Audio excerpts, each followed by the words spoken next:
একটা ছেলে ছিল, তার নাম ছিল শুভ। শুভর খুব ভূতের ভয় ছিল। সে সবসময় ভূতের যে কোনো কিছু ইঙ্গিত থেকে দূরে থাকতো। যেমন ধরো, কেউ ভূতের গল্প করছে, কেউ ধরো ভূতের কার্টুন দেখছে, এই সবগুলো থেকে সে দূরে থাকতো। মানে সে ভূতকে খুব ভয় পেত। শুভ যে গ্রামে থাকতো সেই গ্রামের নাম ছিল বকুলতলা।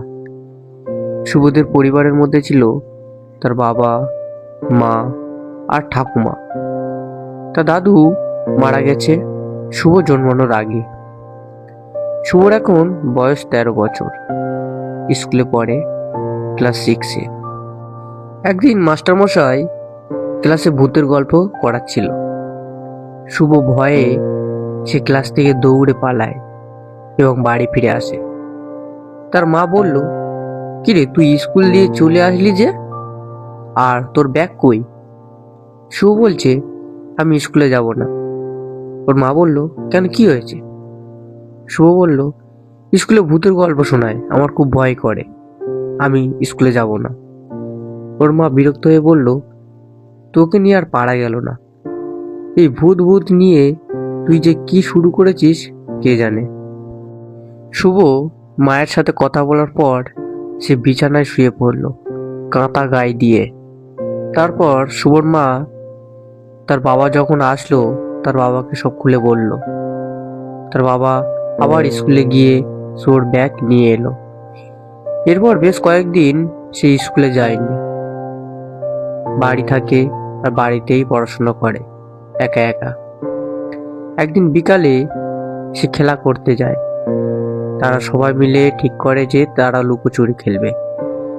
শুভ রাজি হলো, কিন্তু লুকোচুরি খেলা কেমন, একজন চোর হয় আর বাকিরা সবাই লুকিয়ে থাকে। তাদের মধ্যে একজন চোর যায় আর শুভরা লুকিয়ে পড়ে। শুভ একটি জায়গায় একা লুকায়। সে যেখানে লুকিয়েছিল সেখানে ছিল একটু অন্ধকার। সে লুকিয়ে লুকিয়ে চোরের আসার অপেক্ষায় ছিল, আবার ভয়ও পাচ্ছিল। হঠাৎ করে চোরটা তাকে পেছন দিয়ে এসে তাকে বলে, 3 টিপ। শুভ চমকে যায়, তার দিকে ঘুরে দেখে, কাউকে দেখতে পায় না। আর তখন শুভর ভূতের কথা মনে পড়ে আর সে খুব জোরে ভয় পেয়ে যায়। সে ওখানেই অজ্ঞান হয়ে পড়ে গেল। তার বন্ধুরা শুভর মাকে গিয়ে খবরটা দিল। শুভর মা এসে তাকে বাড়ি নিয়ে গেল। তারপর থেকে শুভর ভীষণ জ্বর। শুভর এই জ্বর প্রায় 1 মাস মতো ছিল। অনেক ঔষধপালা খেয়ে জ্বরটা সারলো।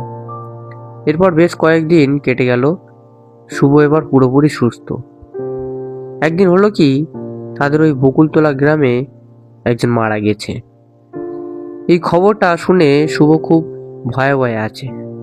কারণ একদিন তার ঠাকুমারা নিজেদের মধ্যে আলোচনা করছিল যে কেউ মারা গেলে তারা নাকি ভূত হয়ে ঘোরাফেরা করে।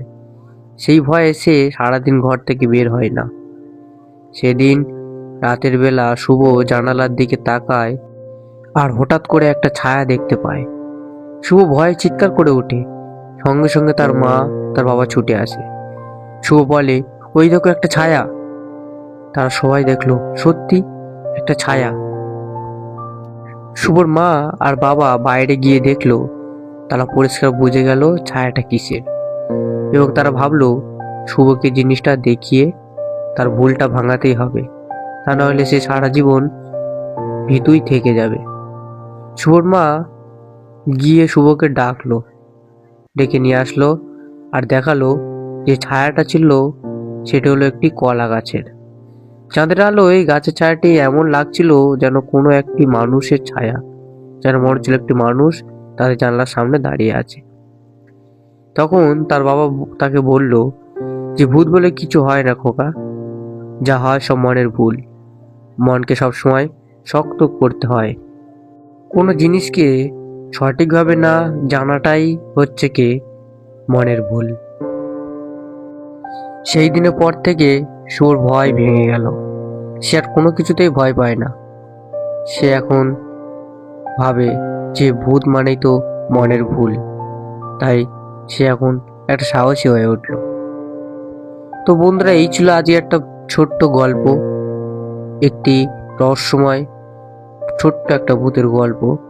তোমাদের কেমন লেগেছে প্লিজ একটা লাইক দিয়ে জানিও, আর যদি ভালো লাগে প্লিজ কমেন্টে তোমার বক্তব্য রেখো। তো দেখা হচ্ছে পরের ভিডিওতে, আবারও এরকম ধরনের কিছু একটা ভিডিও তোমাদেরকে তুলে ধরবো। তো আজকের মতো এই ভিডিও থেকে বিদায় নিলাম।